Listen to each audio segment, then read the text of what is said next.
All right, some other news now. Tonight marks the end of an era for The Daily Show.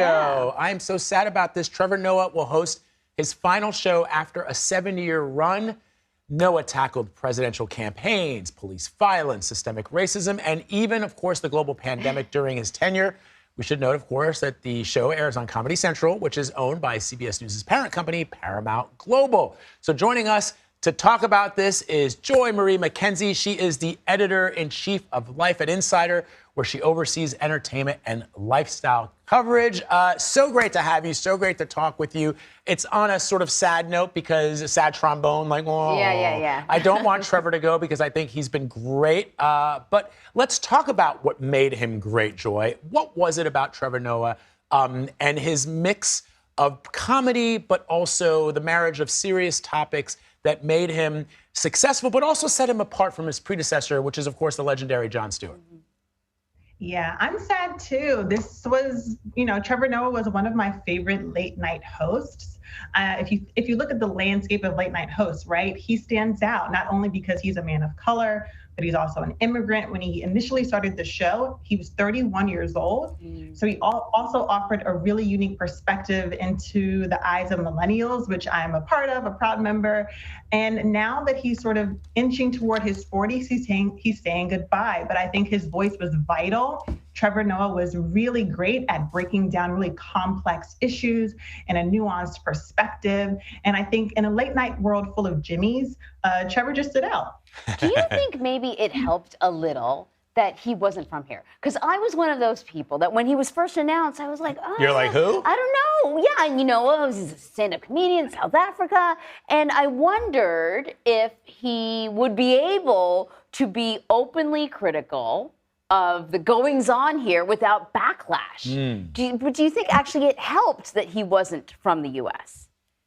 It helped tremendously. If you think about the fabric of the United States, there's so many immigrants here whose voices are often overlooked or silenced or ignored.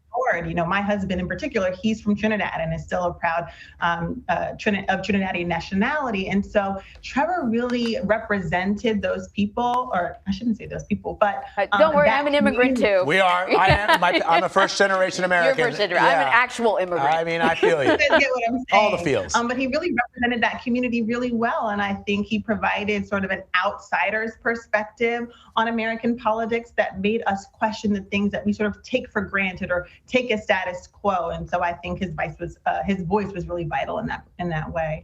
I'm very proud of our company, Paramount Global, if I can just for one moment, sort of toe the company line here, which is that if you guys recall when he first debuted, people were like, oh, well, he ain't no Jon Stewart. Right. I love me some. You knew he was going to get. Yeah, I love Jon Stewart, and this guy isn't hitting the mark. But, and it would have been very easy in this world that we live in, Joy. You know this, that companies often, they look at the ratings, and if it's not lighting it up after a season or two, completely, they give you the boot. But Paramount stuck with him. Comedy Central stuck with Trevor Noah, and he built up his own audience, and people grew to love what he was doing and what he was sharing on that show. And now, of course, we're saying we don't want you to go, Trevor. We don't want you to go. And so there are these temporary guest hosts that are set to take over from Trevor on January 17th.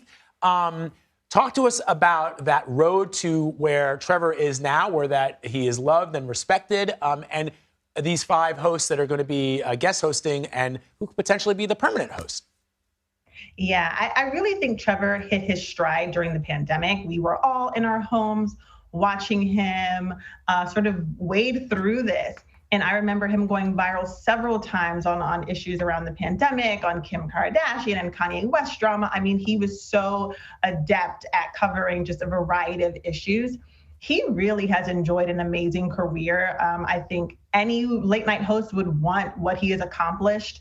Grammy Awards, Emmy Award nominations. He's hosted the White House Correspondents' Dinner, which is a really coveted job as well. He has New York Times bestseller books. I mean, he has really done amazing in this job and has taken advantage of this opportunity.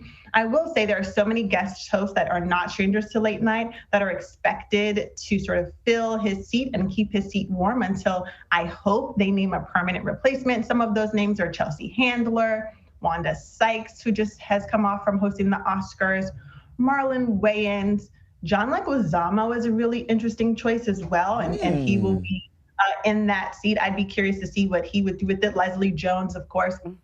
And so starting January 17th, you will see that those round robin of guest hosts. But I do hope they name a permanent host. Trevor Noah said in his The Hollywood Reporter cover story that he has no say in who the next host will be. I hope he does, though.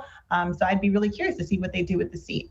Man, they got a lot of good choices. I know. Who would you? Yeah, who would you like? When I saw Leslie Jones, I was like, I miss her from SNL. Me too. And I feel like she would be great in that role. Yeah, I do think, Joi-Marie, that the choice of John Leguizamo is sort of intriguing. Yeah. I know Hassan Minhaj is also up for it. He had his own profile talk show that aired for a while. Who would you like to see? What names are we not thinking about? That's a great question. You mentioned Hassan. I am one of his biggest fans. I absolutely adored his Netflix show, The Patriot Act. It doesn't air anymore, but it really felt like an extension of The Daily Show in many ways, where he sort of married hot topics with buzzy moments. And so I really would love to see Hassan in that seat. I also really love, and it's a name that we haven't heard yet. It's Palestinian-American comedian Mohammed Amer. He had an amazing Netflix show that premiered earlier this year called Mo. And not a lot of people are talking about it, but we should be. It was such an interesting sort of slice of life of the immigrant experience and border control issues and drug policy issues. And I would love to see Mo take on that seat. And the last name I'll say really quickly is Aida Rodriguez. She is of Dominican descent, Puerto Rican descent, and considers herself an Afro-Latina. And I think in terms of what we see in the late night landscape, there aren't that many of the Latinx community. And so I would love to see The Daily Show fill that void. Joi-Marie, give me some names to Google, man. I also will add to that, Joi-Marie and Emery. Joi-Marie and Emery. Joi-Marie, Emery. Hey, let me tell you, the best names are hyphenated. Yeah, I love it. Yes. I also would love to see perhaps Olivia Munn, who started out as a Daily Show correspondent, who is hella funny. Yep. Or maybe Ali Wong. I mean, you give me some Asian love here. We got a lot of talent out there. Is great. And Ronnie Cheng, who's now a correspondent. And my man, Roy Wood Jr., who I just adore. I think he's the funny. Roy is one of those dudes, he's like Eddie Murphy, that when he just appears on TV, I start laughing. Right. I'm looking forward to seeing what they sort of chalk up. Yeah. Joi-Marie McKenzie, it's great talking to you. Thank you. Yes, thanks for having me.